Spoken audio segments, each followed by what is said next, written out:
अब अपने शरीर के साथ जुड़े हुए एक्सटेंडेड फैमिली का ओनरशिप भी आपने ले लिया। इसलिए खास करके जो माँ बाप होते हैं और कई बार बच्चे भी, उन्हें लगता है माँ बाप की जिम्मेदारी मेरे पर है, माँ बाप को लगता है बच्चों की जिम्मेदारी मेरे पर है और मैं ही सब करूंगा। ये भी एक अभिमान है। मैं ना अभी कर्तव्यों या कर्मों की बात नहीं कर रही हूँ, सिर्फ अभिमान की बात कर रही हूँ। बाप और बेटे में जब इख्तलाफ होता है, डिफरेंसेस होते हैं, वो क्यों होते हैं? क्योंकि दोनों का विचार अलग है और दोनों कहते हम सही है। सास बहू का फ्रिक्शन क्यों होता है? दोनों को लगता है जो मैं सोच रही हूँ वो सही है। तो भाइयों में क्यों फ्रिक्शन हो जाती? विचार की विरुद्धता हो जाती। तो विचार की विरुद्धता है या अभिमान की लड़ाई है? सोचने की बात है। विचार की लड़ाई नहीं होती है।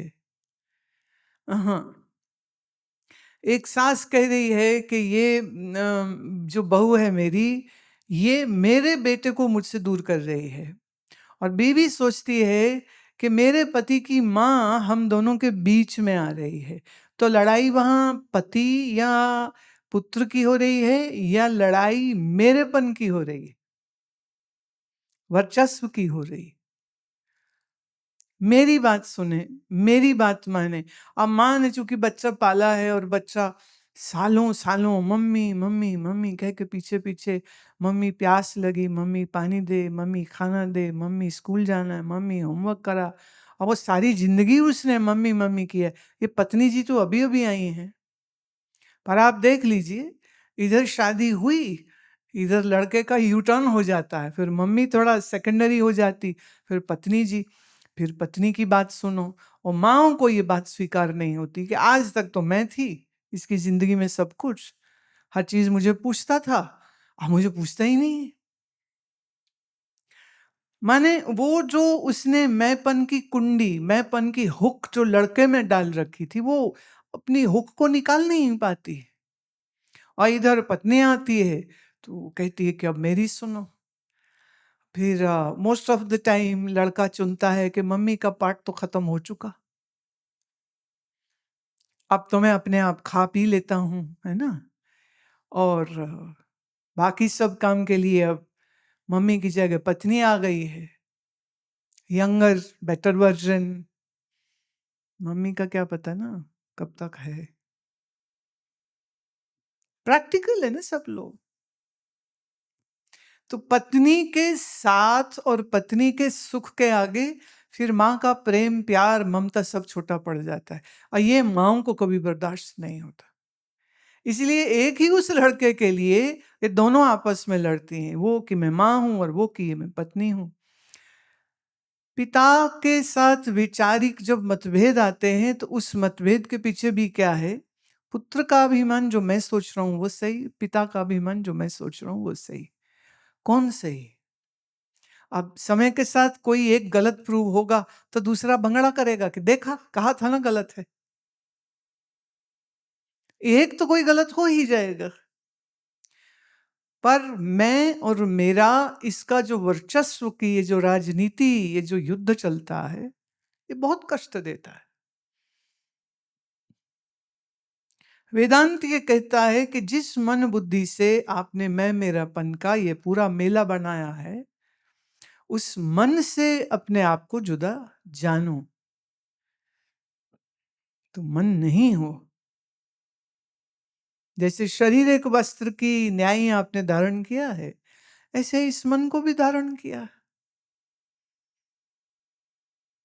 अब आप सारा जीवन इस मन के साथ जी रहे हो, मन के जरिए जी रहे हो, और वो मन मैं हूं नहीं, ये समझ जल्दी आती नहीं है।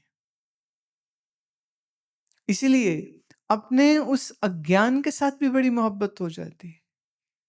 जो मैंने जाना है वही सही है, जो गुरुजी कह रहे हैं होगा ठीक, पर अभी तो यही सही है, मेरे लिए यही सही। शास्त्र कहते ठीक ही होगा, पर अभी मेरे लिए ये सही है। तो मिस इंटरप्रिटेशंस जो है वो शास्त्र की, गुरु के वचनों की, गुरु के ज्ञान की मनुष्य कर लेता। वहां भी उसका अभिमान काम कर रहा है।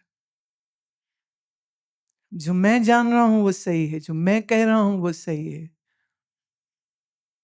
इसलिए फिर बहुत लोग आसान तरीका अपनाते हैं। वो कहते शास्त्र को ज्यादा पढ़ के क्या करना, रहने दो। और गुरु जी को भी क्या सुनना, सब पता है हमें, सब समझ लिया। तो जिस मन बुद्धि से आसक्ति का रिश्ता जोड़ा है, उस आसक्ति को तोड़ देने के बगैर अभिमान दूर नहीं होता। सब लोग कहते नम्र बनो, सब लोग कहते मीठे रहो, सब कहते सेवा करो, लोग करने की कोशिश भी करते हैं।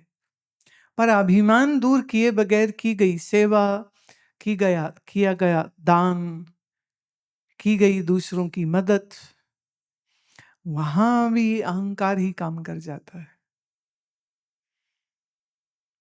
तो निष्काम होकर या निरहंकार होकर के जब दान जप योग भी नहीं कर पाता है, तो फिर दान जप योग का भी अभिमान करने लग जाता है। रोज सुबह कोई 4 बजे उठ के आसन करता हो 2 घंटे, देखिए फिर उसका अभिमान कितना बड़ा होता है। वो अपने आप को दूसरों से श्रेष्ठ समझता है। फिर थोड़ा बहुत वेदांत ज्ञान श्रवण कर ले तो दूसरों से अपने आप को ज्यादा विद्वान समझने लग जाता है। ज्ञान सुनने से ज्ञान तुम्हारा नहीं हो जाता, पर अभिमान आपका ये बात समझने नहीं देगा। जैसे मैं बहुत लोगों को देखा, वो वेदांत सत्संग सुनते, ज्ञानियों का सत्संग करते हैं, लेकिन फिर जीवन में कोई एक छोटी बड़ी कोई ऐसी घटना हुई जिसमें कोई नुकसान हो गया या कोई मर गया, और तो उनका तो ज्ञान सारा का सारा लीक हो जाता है। और वो ठीक वैसे ही डिप्रेशन, निराशा, यहां तक कि आत्महत्या तक करने का विचार करने लग जाते हैं। क्या हुआ? इतने सालों सुनने का लाभ क्या हुआ? जब सिर पे पड़ी बात तो भूल गए सब। तो ज्ञान खाली सुनने के लिए ही था? ज्ञान खाली क्या आपकी एंटरटेनमेंट था? ज्ञान खाली दूसरों को बघारने के लिए था कि देखो हम कितना कुछ जानते हैं?